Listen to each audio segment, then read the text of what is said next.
vou apresentar aqui um pequeno histórico e a atividade, a atuação do CIAV no controle de acidentes por animais peçonhentos no estado da Bahia, né, e a sua contribuição também no Brasil. Bem, em 1876 deu-se início às pesquisas, né, com animais peçonhentos no país, através do Dr. João Batista de Lacerda, que estudou as plantas tóxicas e as serpentes brasileiras, quando foi feito o reconhecimento da Jararacuçu. Na década de 1890, houve a criação da maior escola de estudos e pesquisas sobre os venenos animais, os animais venenosos e os envenenamentos decorrentes dos acidentes por essas espécies. E isso através do Dr. Vital Brasil. Em 1901, houve a oficialização do Instituto Seroterápico, que posteriormente deu origem ao Instituto Butantan, através da direção do Dr. Vital Brasil, e com a permuta dos soros antiofídicos por serpentes, levando então à obtenção dos venenos. Em 1919, houve a criação do Instituto Vital Brasil, em Niterói, sob a direção do Dr. Vital Brasil, e deu-se início aos estudos sobre aranhas, com diversas publicações de trabalhos sobre, na verdade, os primeiros trabalhos sobre Foneutra, Lycosa e Loxosceles no país, e ensaios clínicos, inclusive com o veneno da Crótalus para tratamento de algias. Na década de 1940, estudos sobre peçonhas e envenenamentos foram realizados, sob a gestão dos pesquisadores Gastão Roosevelt na área de ofidismo e Wolfgang Buchel na área de artrópodos, e isso nos estados de São Paulo e Rio de Janeiro. Outros destaques ocorreram, então, estudos em Minas Gerais, Campinas, Ribeirão Preto e Bahia, estudos nessas áreas. E embora desde então muitos avanços tenham ocorrido na área de animais peçonhentos, haviam ainda falhas nos conhecimentos acerca da distribuição geográfica desses animais, na caracterização dos seus venenos, no diagnóstico e tratamento das vítimas desses acidentes. Havia, portanto, a necessidade de se aperfeiçoar o sistema de vigilância epidemiológica do país, assim como a distribuição de soros na maioria dos estados do Brasil, que era muito deficiente. Portanto, diagnósticos imprecisos e terapêuticos inadequados eram resultado do desconhecimento e da deficiência no ensino da disciplina de toxicologia nos cursos de graduação da área de saúde, o que de certa forma a gente ainda vivencia até hoje, que poucos cursos da área de saúde têm a disciplina de toxicologia. Se eu não me engano, só veterinária e farmácia tem esse curso, e parece que alguns cursos de enfermagem de algumas instituições aqui também já dispõem dessa disciplina. Na década de 1970, houve desenvolvimento de ações que levaram ao controle dos acidentes por animais peçonhentos. Então, no Ministério da Saúde, não havia um programa específico sobre animais peçonhentos. A produção de soro no país era feita por 4 instituições: o Instituto Vital Brasil, o Instituto Butantan, a Fundação Ezequiel Dias, Minas Gerais, e um laboratório privado, o Sintex, do Brasil, e o qual, na verdade, na época, a SEMI, que era a Central de Medicamentos, fazia aquisição desses laboratórios e distribuía uma pequena quantidade para as secretarias estaduais de saúde do país. A outra parte, laboratórios comercializavam normalmente no mercado.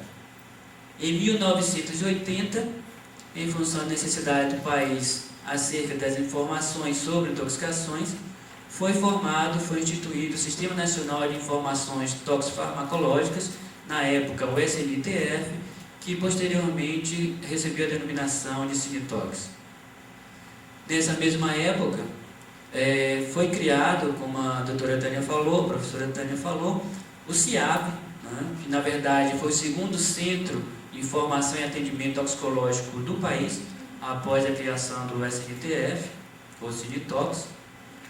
E então ele fazia parte, na verdade, do Hospital Geral Roberto Santos. Então, era um setor do hospital, mas ao longo do tempo, numa situação sui generis, porque apesar de ser um serviço do hospital, tinha uma certa autonomia, né, em função da especialização do seu trabalho.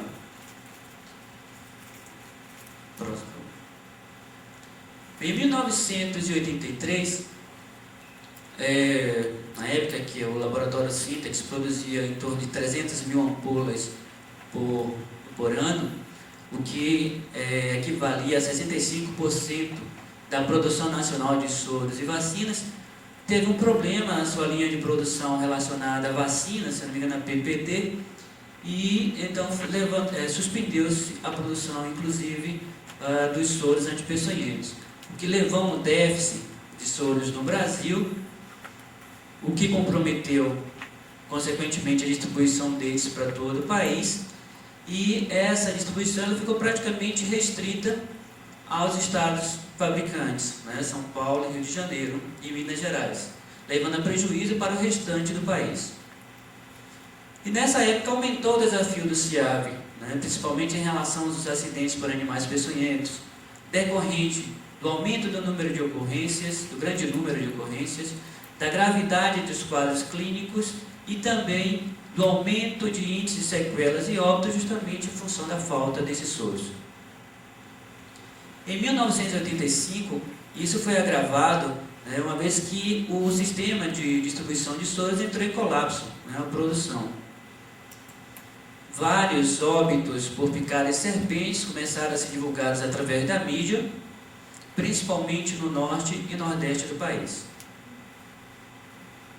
Em 1986, né, acreditamos por felicidade nossa, baianos, o Dr. Carlos Santana, né, daqui da Bahia, ex-servidor da Secretaria de Saúde do Estado da Bahia e incentivador do Centro de Informações Antiveneno, assumiu o Ministério.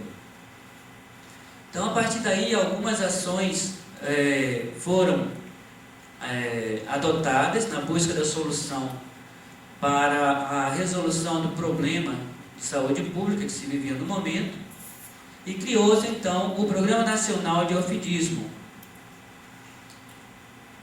E nesse programa havia a obrigatoriedade de notificação dos acidentes ofídicos, né? Até então não havia obrigatoriedade de notificação dos acidentes escorpiônicos e aracnídicos. Posteriormente, né, como sucessor, segundo um outro baiano, o professor Dr. Roberto Santos, assumiu o Ministério da Saúde e, no desenvolvimento dessas ações para a resolução dos problemas, criou 4 grupos de trabalhos que foram de distribuição geográfica, o grupo de trabalho diagnóstico e tratamento, o de padronização de produção de venenos e antivenenos e o de educação e comunicação. O Centro de Informação Antiveneno participou de 2 deles, que foram justamente o de educação e... Você volta aí, por favor? O de educação e comunicação e o de diagnóstico e tratamento. Bem, apesar disso, havia uma deficiência na disponibilidade de informações, principalmente no que se diz respeito ao Nordeste. Então, a maioria das informações eram referentes a São Paulo, estado de São Paulo. Bem, alguns relatos de publicações foram divulgados, referentes a acidentes laquéticos fora da Amazônia, isso pela primeira vez, e os primeiros casos de latrodectismo no Brasil foram publicados. Então, ocorreram muitos avanços em todo o país, como a criação do Centro de Ofiologia, que a professora Tânia citou, a obrigatoriedade de notificação dos acidentes ofídicos, a distribuição gratuita para os estados, e isso a partir das informações epidemiológicas, né, fornecidas por estes.